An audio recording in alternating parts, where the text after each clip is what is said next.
"I come to you," Ragen had said. He wasn't a big man. My 6 feet and 180 pounds was enough to make him look small, despite the bull neck and broad shoulders.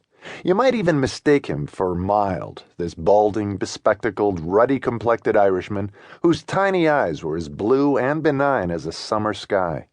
Only the dimpled, jutting chin hinted at the toughness and determination that had made him one of the most feared and effective circulation sluggers during the great newspaper wars early in the century. Today, this back-of-the-yard South Side boy was arguably the most powerful, important man in gambling in America. Yet he never gambled, not in the wagering sense, nor did he drink or smoke.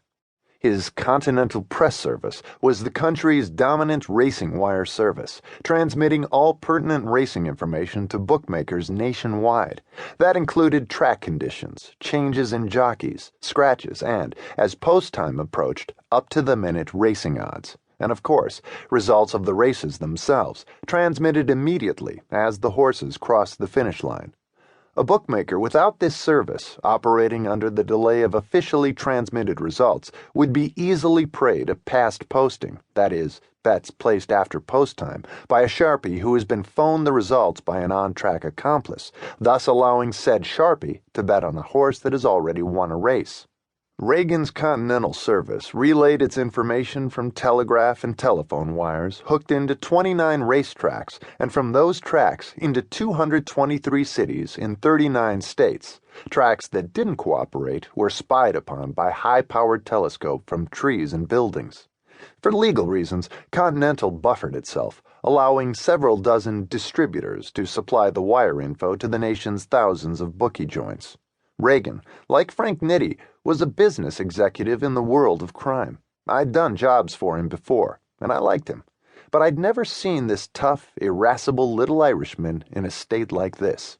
He seemed shaken as he came into my office, unannounced, no appointment, which was also not like him. He was nothing, if not businesslike. Even his gray suit was rumpled, his red and blue striped tie askew.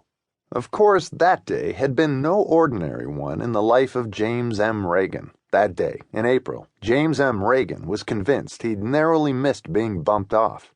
That morning, 2 men in a car had trailed Ragen's Lincoln Continental from his home, and when he sensed he was being shadowed, he increased his speed to 60 miles an hour, and still they came, still they clung to him. They chased him through the city streets until finally Ragen pulled up in front of and scurried into a precinct house, the would-be assassins whooshing by. It was in the aftermath of that he came to me, Nathan Heller, president of A1 Detective Agency, looking for bodyguards, trustworthy ones. "Who can I trust in this town but a friend?" Ragen said, his oblong face a dour mask. "The cops offered to provide me protection. Of a sort I'd be safer without, goes without saying. You can buy a Chicago cop and get change for a 5. Everybody knows that. And most of the private dicks in this town, even them that's employed by the big agencies, is ex-cops." "So am I, Jim," I said. "Yeah, but you ain't for sale, my lad. Not when a friend is what they're buying." I sighed. I think he thought of me as Irish, despite the Jewish last name my father left me. It's what my Irish Catholic mother bequeathed me that fools people. Her blue eyes, regular features, and reddish-brown hair. Of course, where the latter's concerned, mine is graying some at the temples. The only temples I attend, by the way, which will give you an idea of about how Jewish I am. Papa was apostate. He didn't believe in God, Hebrew, or whatever else you got, though he tried to see some good in his fellow man. I guess I inherited that from him, too, minus the part about my fellow man. As for my mother, she didn't live long enough for her hair to go gray at all, which may explain why I'm not very Catholic either. Just the same, I was Irish enough for Ragen.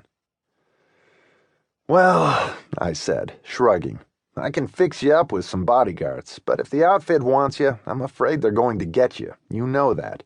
You know what you're up against."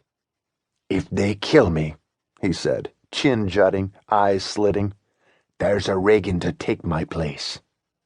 "Your son, Jim Jr." He nodded curtly.